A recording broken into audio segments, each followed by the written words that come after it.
The reason that I, kind of wake up and attack the day is because I feel like my best work is in front of me, not behind me. So I think that's kind of important. I want to surround myself with people that feel that way as well, where their best work is in the future and not in the past. Today's guest is Kenneth Gall, CEO of Shiny Objects and the man behind some of the most iconic campaigns in advertising history, including Taco Bell's value menu and the legendary Make a Run for the Border campaign.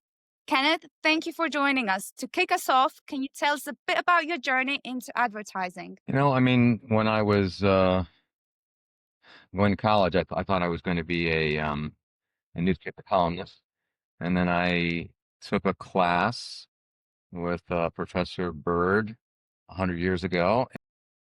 That class kind of changed everything. It was kind of an intro to advertising, which is part of the curriculum in journalism. And from there, I just kind of caught it. I caught the bug, and I just was on an advertising trajectory ever since. So I was fortunate. I worked for the college newspaper, and I was actually named the top collegiate advertising director in the country at that time. So that kind of began the journey, if you will. Mhm. So, you literally invented the fast food value menu. Did you know at the time it would completely change the way Americans eat lunch?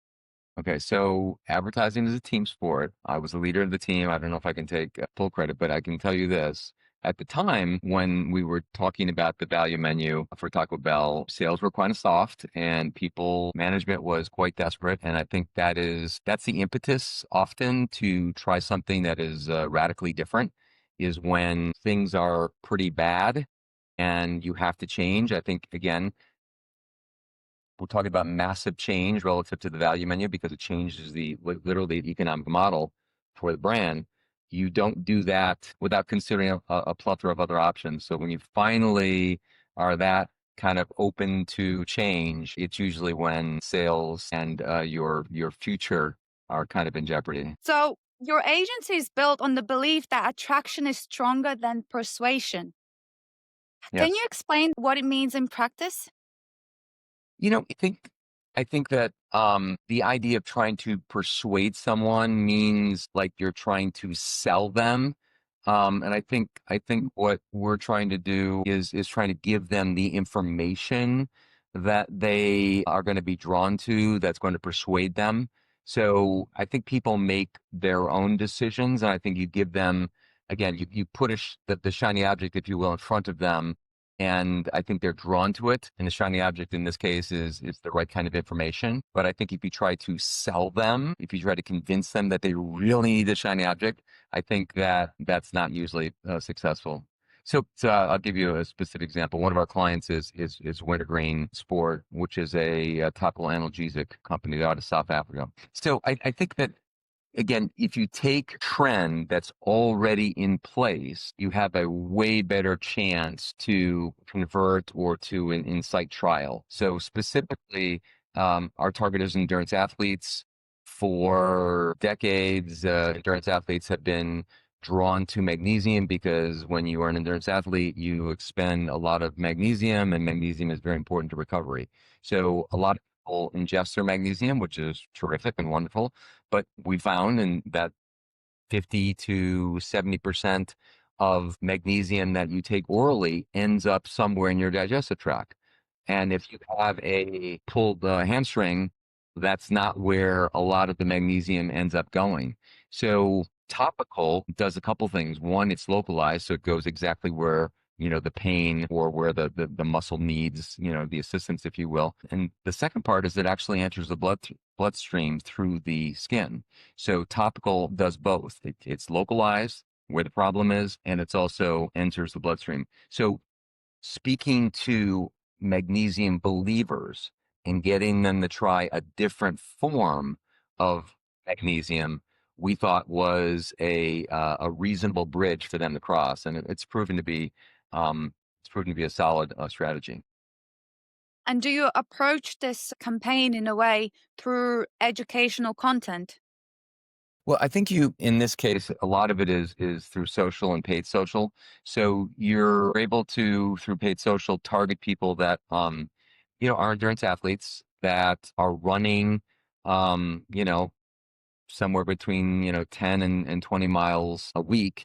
And recovery, if you're a triathlete, recovery is what it's all about. You are focused on your workout on Monday, and then you immediately, it's kind of like the fourth leg. So there's swimming, there's running, there's bicycles, and the fourth bicycling, and the fourth part of that is recovery.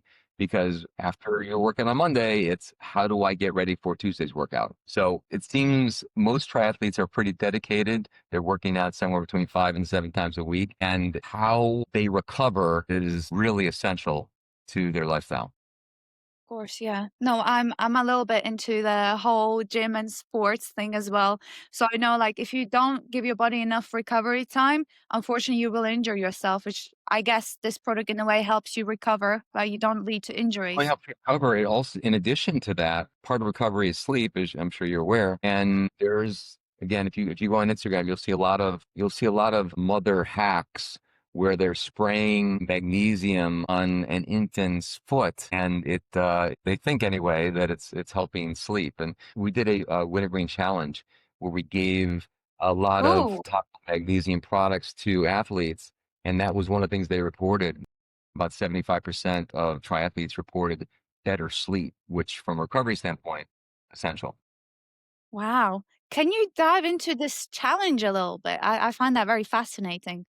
Yeah, so we reached out through USA Triathlon, and we reached out to people to participate in the Wintergreen Challenge. And what that means was we sent, I believe it was about 70 triathletes.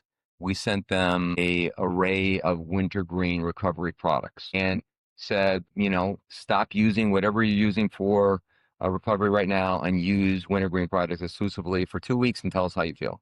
What we got was exceptional. Over 90% of triathletes said that they recovered faster. I believe it was over 70% said that their training times actually improved. 70% said that they slept better, and 90% said they were recommended to another triathlete. So we were astounded, honestly, at Yeah. how positive the reviews were. I guess it makes it easier for a marketing agency to promote a product that's actually proven to be very efficient and nothing like anything else out there. It honestly, it makes the job a heck of a lot easier. So working with companies that have products that actually have a point of difference is terrific. Often you have a parity product and you have to, create a preference through imagery, but it's Yeah, it's come up better with when there's that. creative ideas, I suppose. Yeah, it's not as hard. It's not as hard, no question about it. It's like it's the difference between pushing the rock uphill versus pushing the rock downhill. Yeah. Oh, wow, yeah, love that analogy. So, how do you help brands become irresistible, shiny objects without falling into the trap of chasing shiny trends? Yeah, I think every brand is kind of its own journey. Another client we have is Autech Sushi Robots. And sushi as a cuisine is growing immensely. I don't know what the sushi scene is like in Great Britain, but in the U.S. is has enormous growth. And one of the things that Autech does is they allow the sushi chef to be creative, but the robotic tasks, if you will, are handled by a machine. So, making the sushi rolls at such a clip that it's literally 500% faster than the fastest sushi chef could ever make themselves. It allows the sushi chef to focus on creativity and artistry. When you present that kind of strategic proposition to a sushi chef, immediately the first reaction is like, wait a second, how is this gonna, enhance my business or is this gonna diminish my business? And then, the light comes on and says, geez, I can actually service more customers at a lower cost per customer with a sushi robot. And the other wonderful thing is that sushi robots never get sick. They show up for work every single day. I am actually very curious about this. Can you elaborate a little bit more about what is a sushi robot? So they have a number of robots. I mean, the best thing I could do is say to go to sushimachines.com and you'll see Yeah. them. Um, but Okay. it is again. Imagine a tool that allows precision, precision in making rolls in rice sheets. Imagine having 100% precision at speeds of production that you've never seen before. Is that something they make in so obviously are those robots performing in the restaurant or are they Yeah, elsewhere? yeah, the back room. So it would literally be alongside a sushi chef. So essentially, Wow. their assistants. So this is a recent quote actually. It's for a social media post that we're working on right now. But one of the quotes, and this came from the co-founder of Fusion. He said the core strategy behind implementing Autech sushi robots from day one was rooted in scalability through consistency. So the idea of consistency becoming such a powerful tool for scalability, that's what Autech sushi robots provide. You're quite very passionate with the brands that you are your clients. I think, I mean, it helps. I think it Yeah. helps, because this is hard work, and so believing in your products, in your clients' products, is really important. I think. So what kind of segment of the market do you provide services for? I wish I had an answer to that. What I mean by that is that if I can share with you the work products that are happening this week, and it's a very, very eclectic group. So this is essentially like I'm reading from a uh, status sheet on work products or deliverables that we have this week. We have a client by the name of Cool Japan. And Japan is a company that flash freezes sushi in Japan and has it shipped to the US. And so the attempt here is to revolutionize the sushi take home product. Sushi to take out if you take out sushi, sometimes when you get it home, it's just not quite the same. And one of the reasons for that is that the sushi experience in restaurant is, the rice is warmer than the actual fish product. And so that kind of temperature variation kind of helps make the sushi experience so rich and delicious. We're working on a kabuki animation video for Cool Japan that explains how to prepare or to warm the sushi and prepare it at home. So if you ask me, would we be working with this particular client on this particular project a couple months ago, I would have said, I don't think so, but here Yeah. we are.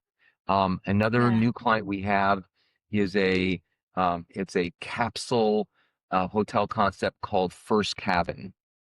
And these are very, very small footprints of a literally a hotel stay. You would um you would in Hawaii. So these are located in very elite, prestigious locations like Waikiki in Hawaii, where you are 6 minutes from the beach and walking distance, and 2 minutes from five-star restaurants and coffee shops and all that stuff. So the idea that we're selling with her First Cabin is the adventures within walking distance for around $100. So the idea, it's got a very, very modestly sized hotel capsule, which is very big in Japan, and now they're bringing it to the US. And so, yeah, so the idea is that you can go to a elite destination, stay for a reasonable price, and within minutes of walking distance, your adventure begins. So that's a very, Yeah. very distinct, proposition. Another exciting customer. Wow. Yeah. Yeah. So we're just beginning to work with them. So That's pretty exciting. And then Blackhawk, again, this is something we just shared with them yesterday. We shared 5 blogs. We helped them write 5 blogs for their business, SEO friendly blogs that they're the largest gift card purveyor in the US. And gift cards, as you may be aware, are becoming a very, very important part of remuneration. When you have a lot of people working from home, working remotely, where you're not in the same room with people, how do they stay focused? How do you reinforce and reward great performance and behavior? And gift cards are becoming a retention tool, if you will. Get sometimes a $100 gift card to a retailer is a wonderful thank you message to that particular employee. And all of a sudden, you're building loyalty to the company, and people work harder when they feel um, when they Appreciated. when they feel appreciated, when they feel rewarded, they just work harder. So I think you're it's totally right tremendous. with that. Absolutely. Especially the trends I've seen since COVID. There's a lot more remote work out there. How did you and your agency specifically maneuver through that era, shall I say? Oh, well, remote working. Remote work in COVID. Yeah, I mean, COVID was a monstrous challenge. I think that technology, obviously, whether it's Zoom or so many other tools, I think that it made the transition quite easy. I think that you also have to have a team that's been together for a while. If you only have worked with people remotely your entire tenure with that person, it's a lot more difficult than if you had a relationship and you had a working relationship, you've been in the same room, you problem solve together, and then you go to remote working. So most of the people that we had worked with happened to have had a relationship with us in normal times, and then kind of evolved to remote. But it's hard. It's really hard to manage things remotely. Got you got time zones, and you have um, relationships, and you have, you just have to you have to work harder to collaborate. I spoke to other marketing agencies, and they particularly said, in regards to client acquisition, you would think it's more of a challenge during COVID times, but I spoke to few agencies that said actually that was their best time with client acquisition and Mhm. them reaching out for services. What was your personal experience? I think that we found a business development rhythm, which is the good news. And I think it was, Zoom meetings are far easier to arrange than in-person meetings. So I think, all that is great. I think our biggest business development challenge is that we're a lean team. The time we spend working on current clients, the time we spend problem solving on behalf of clients is like I should be spending at least half of my time on business development. And honestly, I'm probably spending 10%. And that's a flaw in our business model, to be honest. Mm. But but yes, I think that because people are so comfortable with Zoom meetings, travel obviously is not, the same as it was. The fact that we have clients in South Africa, we have clients in Japan, we have clients on the East Coast. These are things that were, let's just say, not as easy to manage 3 or 4 years ago. You've been in the marketing business for 40 years, and Shiny Objects were founded in 2011, so it's gone through a lot. And I just wanted to ask, are there any struggles currently? If you're in the agency business and you are satisfied, that's probably not a very healthy disposition to take. I think you have to feel um, hungry. I mean, personally, the reason that I, kind of wake up and attack the day is because I feel like my best work is in front of me, not behind me. So I think that's kind of important. I think I want to surround myself with people that feel that way as well, where their best work is in the future and not in the past. There's a lot of digital marketing agencies out there right now. Would you have any advice for agency owners? I think, obviously AI is changing the game, dramatically. And I think understanding how to manage AI is one of the challenges that you have to kind of like corral. We ain't going back. So this is the new normal. And I think you have to be kind of prone to kind of what's next and how you actually um kind of operate. I think that has to be the orientation. That evolution is kind of a state of mind. It's not something that um there has to be you have to be focused on it, like what is next? What's the next thing? How do we become more productive? How do we become more efficient? How do we become more effective? Thinking about the future, you like to focus on the future rather than the past. What is your future goal with shiny objects? From a future standpoint with shiny objects, I think that if we can make our clients successful, our future will be bright. Like it kind of comes down to that is our ability to impact our clients' business. They will retain us. They will tell other people to speak to us. That is really like how we ensure our future is by helping all of our clients grow and flourish, and that'll really lead the foundation to our growth. Thank you. Thank you very much, Kenneth. Where can people find you if they were interested in your services? I would go to our website. So it's Shiny Objects. That's Thank you okay. very much, Kenneth. It has been an absolute pleasure. Honestly, I'm really glad I got on this podcast with you because you are an absolute legend. So thank you very much for making the time.